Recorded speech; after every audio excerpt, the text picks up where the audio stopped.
Well, the Grammys recaps have been done over and over again. It's been flipped, reflipped, turned around, baked, and cooked. So here's my point of view that I think you may have missed. And I'm going to keep it short and sweet. I want to talk about three things specifically. The one is Kendrick Lamar breaking records and now is the top Grammy rapper of all time, surpassing JID, which everybody else has already covered on their channel. JID's flip-flop. And I want to talk about not what Jelly Roll said, but what Jelly Roll didn't say. They've already dissected Kendrick Lamar's historic wins. I already predicted it. So real quick, I'm going to recap Kendrick Lamar's wins so we can get that out of the way first. Sit back, relax, and enjoy my few little takeaways from Grammys 2026. So to start off Kendrick Lamar's historic wins, I never doubted for an instant. I think the Grammys finally is starting to get things right. So just to top it off, let's talk about the Grammys that Kendrick Lamar won.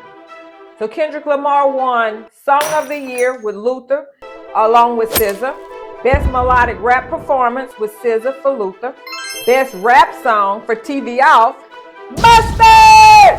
Best Rap Performer for TV Off, getting Lefty Gunplay his first Grammy.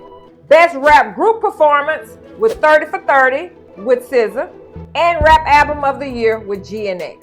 Kudos to Kendrick Lamar. His legacy is now etched in stone, the most celebrated rapper and hip-hop artist of all time, surpassing Jay-Z with the most Grammys. But do not forget that Kendrick is also a Pulitzer Prize winner and multiple other records that he's broken just this year alone with the top rap tour of all times with JID. So now let's move on to the other things I like. And there were multiple moments that were great. I always enjoyed the pre-show. I like to see the entertainers in this environment. I like to see how they're dressed. I like to see in this forum if they're going to stand for something or just go along with the status quo. But last night, I wanted to just hone in on two other specific things. The other thing is, one of my followers on Threads said that JID is the future and he should have gotten Rap Album of the Year. Here are my thoughts about why JID is not the future and why he definitely should not have gotten Album of the Year. He should not have gotten Album of the Year because several reasons. GNX, Let God Sort 'Em Out, and Chromacopia were just better pieces of art. Each one stood out in their own way, but Tyler's voice is very potent right now in the world of hip hop and rap. He stands for lyricism. He stands for outspokenness and points of view. His Chromacopia tour really cited like lots of backing and following with his tour. His verse on Let God Sort 'Em Out solidified him to me as one of the top lyricists for the reason in which the commenter said, which was he should be getting Album of the Year because he's the future, is not because JID is 36 just like the other rappers. J. Cole fumbled the ball with JID on his label because the marketing and branding was subpar. The branding was off, and I'm not sure that JID is commercially viable. Yes, he's a great lyricist, but they have great lyricists on the corner in Mississippi. You can go there every day, and there's some people spit bars better than some of these people making money. That is not everything you need, and unfortunately, he is not the leader of the new school. Now, let's get to Jelly Roll. Poor old Jelly Roll. He yelled Jesus about 15 million times just to convince us that he is a Christian. And yes, I kind of believe him, and I kind of believe that he thinks he is. But let me tell you my disappointment in Jelly Roll, but I don't really fault him.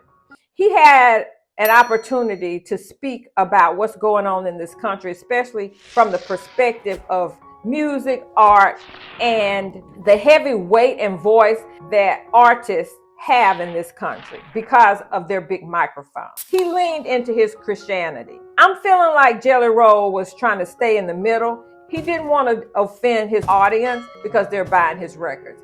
You can't hide behind Jesus and not think that you don't have the responsibility when there are injustices being done right before your eyes in your very country that actually goes against all of the tenets of what Jesus represents. When you do that, you have to have empathy and compassion for humanity and other people. I'm looking forward to watch and see what Jelly Roll does in the days to come, and maybe his followers and maybe the people who buy his music won't hold him accountable. When you know that you come from a sort of disparaging and speckled background yourself, this is your opportunity to really show Christ-like behavior, and you didn't do that. Other than that, watching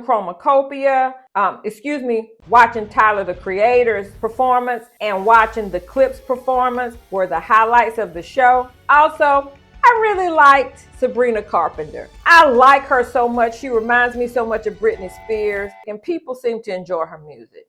That's my take on the Grammys. Last year I had a longer, more pointed view. This year, I think it was just the Grammys. But I absolutely think they got it right this year. And for that reason, kudos to the Grammys.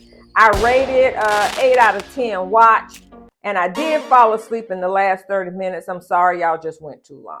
This is Dr. P, your doctor of the culture, the grown up in the room. And thanks for stopping back by the house.